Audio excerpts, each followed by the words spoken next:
Sejam bem-vindos a mais uma videoaula do Instituto Monitor.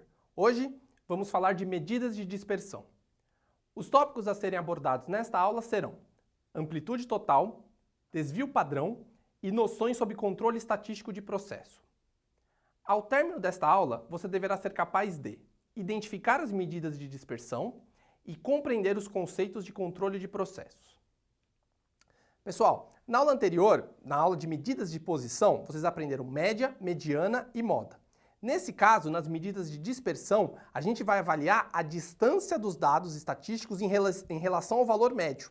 Então, primeiro você tem que ter as medidas de posição em mente para poder calcular adequadamente as medidas de dispersão. A primeira medida de dispersão que a gente tem é o que a gente chama de amplitude total. E ela é bem simples de calcular. Ela vai ser a distância entre o valor máximo e o valor mínimo da amostra. Então, pegando a mesma amostra que a gente teve na aula de medidas de posição, que é uma amostra com 8 termos, com os números 2, 3, 3, 3, 4, 5, 5, 6. A amplitude é a diferença entre o valor máximo e o valor mínimo. Então, 6 menos 2 igual a 4. Pegando uma outra amostra com 7 termos, com 7 elementos, ou melhor, com 9 elementos, a gente tem a amplitude sendo 7 menos 2 igual a 5.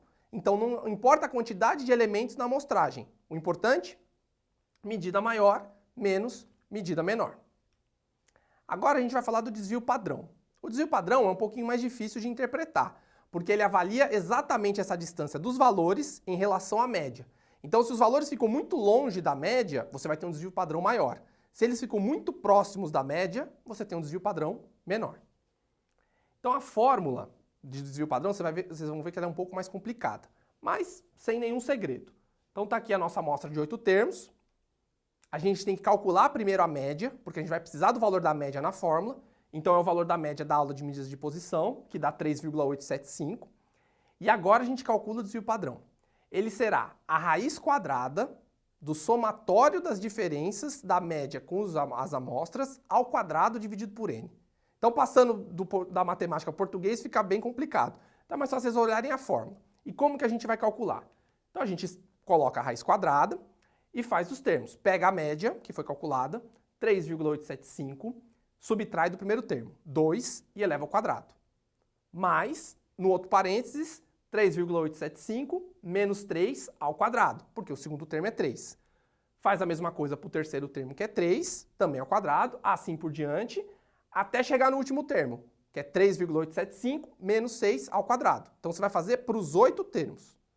Soma tudo isso e divide por 8, que é a quantidade de amostras que você tem. Extrai a raiz quadrada e aí você chega aqui, o desvio padrão vale 1,356. Perceba que ele é um pouquinho menor que a média. Isso significa que a gente está com um desvio padrão muito alto. Ou seja, os dados estão muito afastados do valor médio. É só uma medida de interpretação. Se vocês encontrassem, por exemplo, um desvio padrão de meio, de 0,2, significa que os valores estão muito próximos do valor médio. Outro exemplo, agora pegando a nossa amostragem de 9 termos, o cálculo do desvio padrão é a mesma coisa. Então a gente tira a média, 2 mais 3, mais 3, mais 4, mais 5, mais 5, mais 5, mais 6, mais 7 e divide por 9. Resulta em 4,44. Desvio padrão, mesma fórmula, mesmas contas. Só que agora a média vale 4,44. Então é 4,44 menos 2 ao quadrado, mais 4,44 menos 3 ao quadrado, faz por outro 3 também, assim por diante, até a gente chegar no final. 4,44 menos 7 ao quadrado. Vocês têm que fazer isso para os 9 termos. Divide por 9. Resultado, 1,59.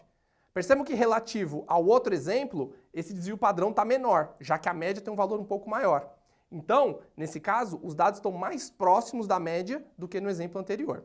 Esses exemplos são apenas para vocês entenderem o que é o desvio padrão. Na prática, depois vocês conseguem interpretar melhor o que significa essa distância. Para finalizar essa parte de estatística, nós vamos passar algo bem básico sobre noções de controle estatístico de processo, que é o quê? É o uso da estatística como ferramenta para resolver problemas do cotidiano. Então, como exemplo aqui, eu passei um gráfico de uma máquina que produz peças. E o supervisor dessa máquina, ele anota semanalmente a quantidade de peças que tem defeito que essa máquina produz. Então, observando as 10 primeiras semanas, percebam que a quantidade de peças com defeito ficou sempre um pouco abaixo de 4. Então, 1, 2, 3, 4, ali no máximo, estourando 4. E que a partir da 10ª semana, você começou a ter um aumento. Então, ainda na 13ª você teve 3, só que na 14ª já teve 5, foi subindo e chegou a ter 10 peças com defeito na 18ª semana. Então, você olhando esse gráfico, você percebe que teve uma fuga do padrão. Então, essas peças com defeito começaram a ficar muito acima do que era o valor médio de peças produzidas pela máquina. Ou seja, você pode interpretar que tem algum possível defeito na máquina. Está tendo muita peça com defeito, então é melhor fazer alguma manutenção preventiva para verificar que essa quantidade de peças não aumente. E aí, depois dessa manutenção, você verifica nas semanas seguintes que a quantidade de peças com defeito diminuiu. Chegou até, em algumas semanas, ser igual a 0. E por que isso? Você fez a manutenção da máquina, a máquina ficou como nova, apesar de ser usada, ficou como nova, e voltou a produzir a quantidade de peças com defeito na mesma quantidade que produzia nas semanas anteriores. Então a estatística é uma ferramenta super importante para problemas como esse. Você consegue avaliar o que está acontecendo e tomar uma decisão. Para finalizar, vou dar uma dica de leitura para vocês. É um livro chamado Matemática, uma nova abordagem. Ele é um livro do ensino médio, possui 3 volumes, e essa parte de estatística e controle de processo está no volume 2, capítulo 8. Lá, além do exemplo dessa máquina, você encontra outros exemplos, mas claro, não deixe de fazer os exercícios da nossa apostila. Lá já tem conteúdo suficiente para vocês aprenderem bem essa matéria. Chegamos ao fim de mais uma videoaula do Instituto Monitor sobre medidas de dispersão. Espero que tenham gostado e não se esqueçam também de frequentar as nossas redes sociais. Até a próxima!